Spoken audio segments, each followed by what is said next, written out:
Pernah nggak bosen gitu dan pengen ngelakuin inovasi baru di bidang penyiaran ini? Bosen dalam hal yang positif ya. Oke, hai semuanya, balik lagi di Stalk. Jadi kali ini aku lagi sama Kak JC. Kak JC Halo. ini siapa Kak? Boleh dijelasin? Um, Sebelumnya perkenalkan dulu, nama aku Cisenia Loreta Haryanto, biasanya dipanggil JC. Aku siswa dari SMA Katolik Santo Agustinus Kediri. Aku juga menjabat sebagai ketua OSIS dan juga mungkin temannya Christine di SD dulu. Ya, jadi dia teman SD aku. Oke. Jadi, setelah kenalan nih, setelah kalian lebih kenal sama Kak JC, kali ini aku mau ngobrol-ngobrol sama Kak JC tentang inovasi di bidang kreatif industri. Oke, kalau boleh tahu nih, Kak JC ini uh, pernah mencebur nggak sih di bidang kreatif industri? Mungkin kalau kreatif industri lebih spesifiknya aku di public speaking ya. Mungkin kayak sekarang lagi di itu apa namanya radio, jadi penyiar radio. Oke, Mungkin itu radio. termasuk jadi salah satu industri kreatif juga. Yes. Kalau menurut Kak JC nih, penting nggak sih inovasi yang kita lakuin, apalagi di era yang digital ini sekarang? Kalau menurut aku penting banget. Soalnya kenapa? Kalau kita nggak mau berinovasi, kita nggak mau mencoba yang mengikuti zaman, kita juga akan tertinggal oleh zaman juga pastinya. Yes. Terus kalau kita nggak bertahan, ya kita akan kemana selanjutnya? Gitu. Oke, Menurut aku. karena zaman kan terus berkembang ya, jadi kita tuh harus berkembang juga gitu. Betul. Oke, jadi aku mau tanya nih, aku mau kepo, apa sih yang buat Kak JC tertarik untuk masuk jadi penyiar radio gitu? Sebenarnya, personally aku tuh orang yang suka tampil di depan umum.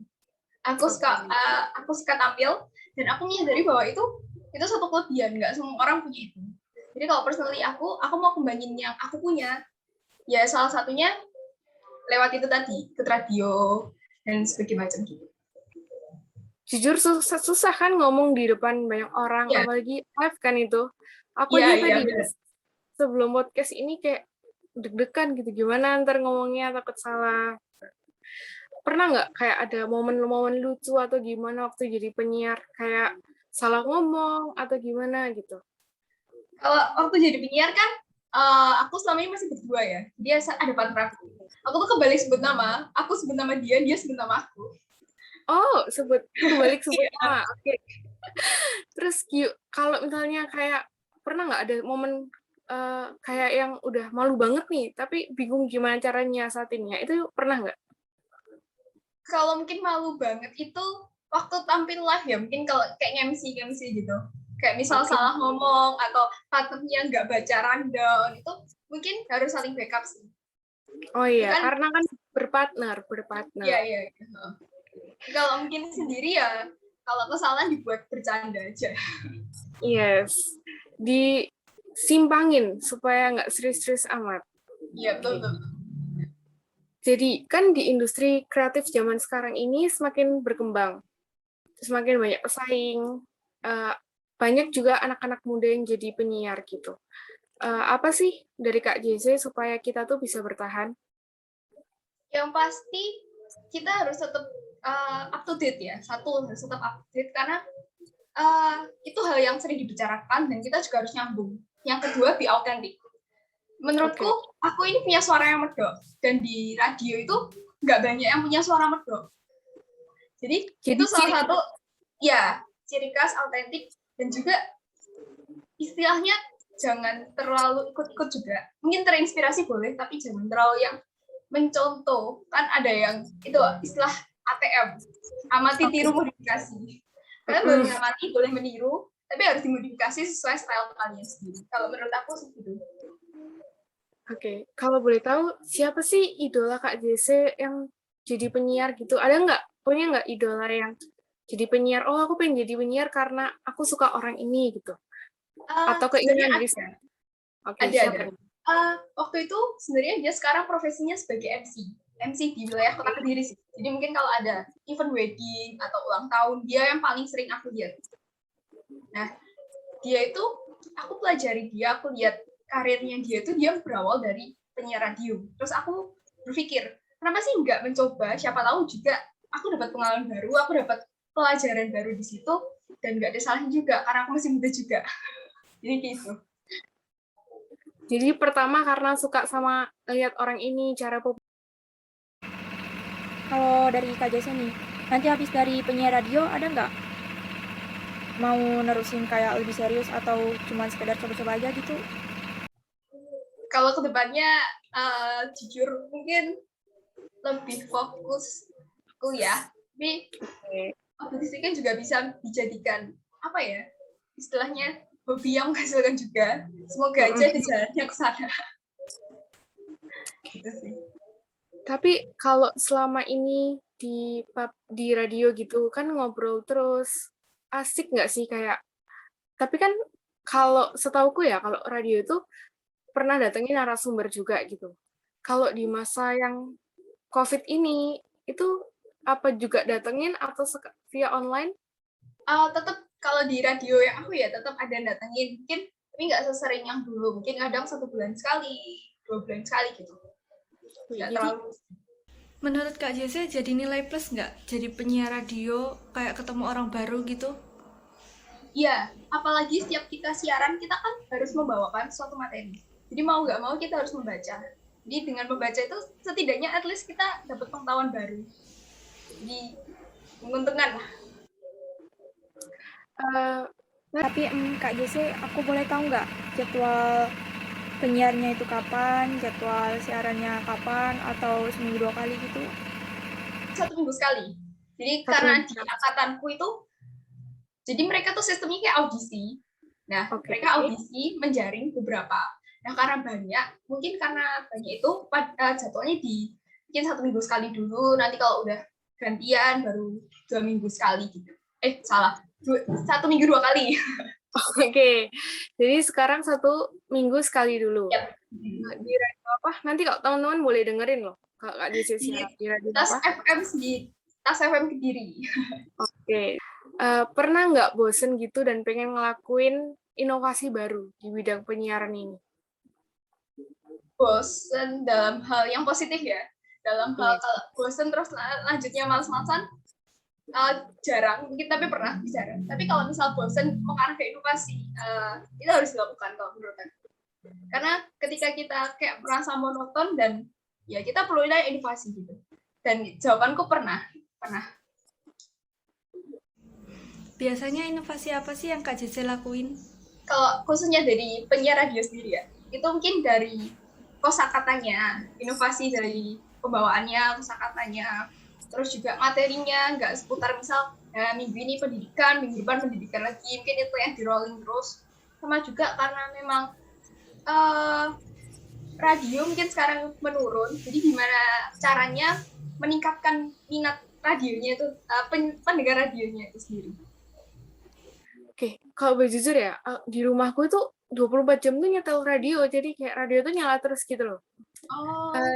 Ya, dan tapi kalau dari aku dengar, jarang loh ada anak yang maksudnya dalam kisaran usia remaja itu yang udah jadi penyiar radio. Nah, dari Kak JC, gimana caranya sih atau tips yang bisa diberikan buat teman-teman yang mungkin pengen jadi penyiar radio atau yang mau jadi penyiar radio tapi nggak tahu gimana step by step-nya, mungkin bisa dijelasin? Kalau aku sendiri ini juga satu keberuntungan ya, bisa dibilang keberuntungan. Soalnya apa, di Kediri tuh banyak radio yang rekrutnya tuh anak-anak muda. Jadi misal dari SMA sampai kuliah. Nah, kita nggak tahu di kota-kota lain. Tapi kalau memang mau menekuni banget, cari informasi, mungkin ngelamar ke radionya, dan pastiin kalian juga prepare. Sebelum ngelamar, sebelum di interview, atau sebelum take voice itu prepare juga. Cek kemampuan kalian, seberapa mampu kalian. Juga sering, misalkan ada banyak apa sih, sekarang ada JAK FM juga yang udah mereka punya platform streaming. Jadi bisa latihan lewat situ. Yang pastinya persiapkan dengan matang kalau memang mau terjun di dunia penyiaran. Karena memang sekarang penyiaran saingannya juga banyak juga. Banyak. Oke, kalau dari Kak JC sendiri kan tadi kan sebagai ketua OSIS nih, Iya. awalnya keteteran nggak sih? Awalnya bagi waktunya gitu ya. Iya, bagi waktunya. Awalnya keteteran sih enggak ya. Karena jadwal OSIS sama jadwal penyiar ini nggak bentrok. Untungnya nggak bentrok. Waktu aku sudah selesai event, baru aku memulai ini, penyiaran gitu. Jadi nggak bentrok, tapi kalau misal ditanya sekarang OSIS masih jalan, terus sekolah juga sama penyiar radio, itu menurut aku bagi waktunya itu sesuai prioritas aja, sesuai mana yang lebih mendesak. Jadi misal kamu besok siaran, ya persiapkan dulu buat siaranmu. Nanti event selanjutnya baru OSIS, baru tugas-tugas sekolah. Tergantung mana prioritas dan mana yang mendesak. Kalau aku biasanya bagi waktu kayak gitu. Jadi kita harus tahu ya mana yang emang lebih penting dan waktu deadline-nya itu yang paling dekat dengan kita, Ya, baru itu yang dikasih. Sorry ya, nih sumpah tadi suara anjingku mengganggu. Nggak apa-apa. Oke, terus dari Kak JC, ada nggak keinginan kayak ngajak teman-teman, ayo nih join gitu, buat jadi penyiar, ngeracunin lah istilah sekarang.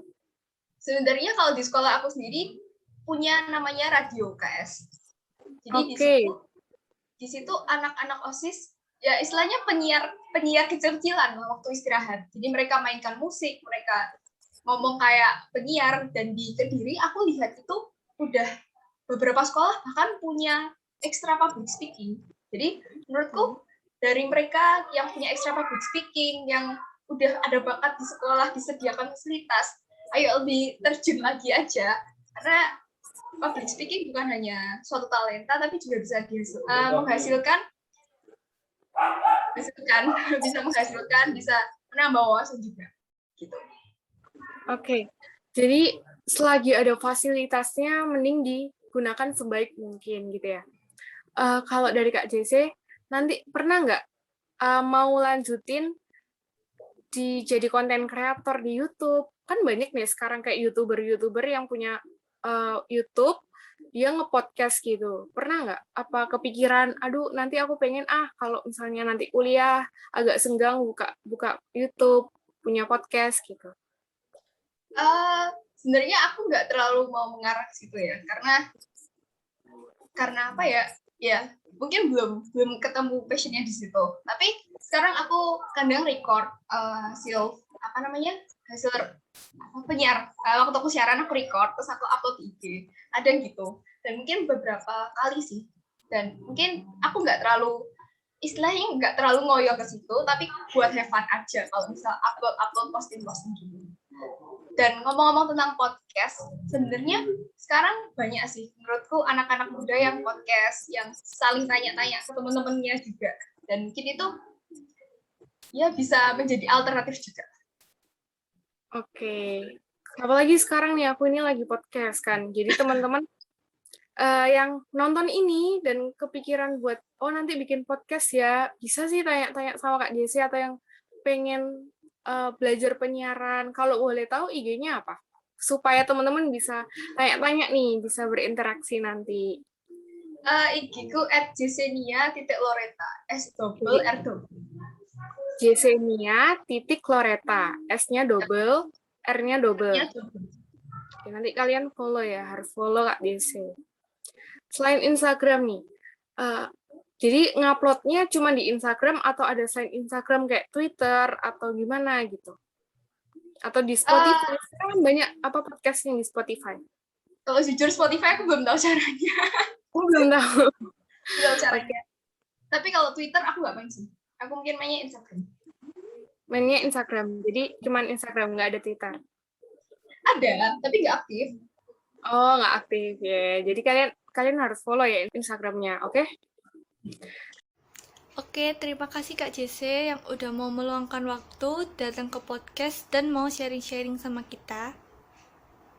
Oke, makasih juga udah dikasih kesempatan. Senang bisa sharing-sharing, berbagi apa yang aku miliki. Karena menurutku manusia itu diisi untuk mengisi. Gitu. Yes, benar. Jadi aku dapat ilmu baru loh dari ngobrol-ngobrol sama Kak JC tadi. Wah, makasih juga ya. Semoga yang dengar ini dapat ilmu baru juga ya dari yang kita Amin. ngobrol. Amin. Oke. Oke semua, terima kasih buat yang udah nonton sampai akhir. Sampai jumpa di Stelma Podcast selanjutnya. Bye!